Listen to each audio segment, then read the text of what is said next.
Here's a close-up view of the Nomad, and what you'll notice right away is that this high-quality speaker is facing up as opposed to facing rear or forward. This is going to give you much better sound quality, much more realism to the built-in sounds, or sound stories as they call them. And speaking of sounds, this is probably some of the most realistic and best that I've ever heard from a sound machine before. They've got built-in ocean, rain, waterfall, meadow, brook, and noises. Noises being white noise, brown noise, pink noise, and the noise of a fan. They've also got a built-in timer that will shut the unit off after 30 minutes, 60 minutes, 90 minutes, or you can leave it on all night long. The buttons are very intuitively laid out, and as a matter of fact, you can find them in the dark, which is actually a nice feature because at some point, depending on your mood, you're going to want to change the sound story without having to get up and turn on the light. I'm going to go ahead and turn on the power. And I've got it on Meadow, which is one of my favorites, and very low volume, and I'm not using the adaptive or the richness feature. And so what I want to do is show you how the adaptive works and how the richness actually adds layers of sound that really make this an outstanding sound machine.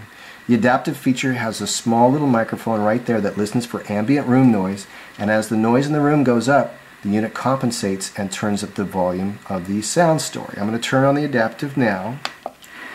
And what you're going to hear is, as I speak, the volume level of the unit goes up accordingly. It's instantaneous. I love this thing. It's instantaneous and it works really well. I've turned the adaptive off just for a second because I want to show you the richness feature without the adaptive kind of canceling my voice out.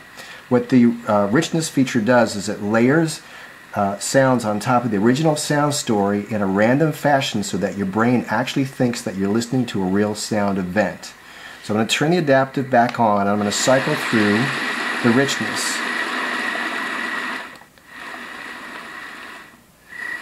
As I cycle through, you'll notice that it adds crickets, it's going to add some wind, at some point maybe the chirp of a bird, maybe a bullfrog, there goes the wind.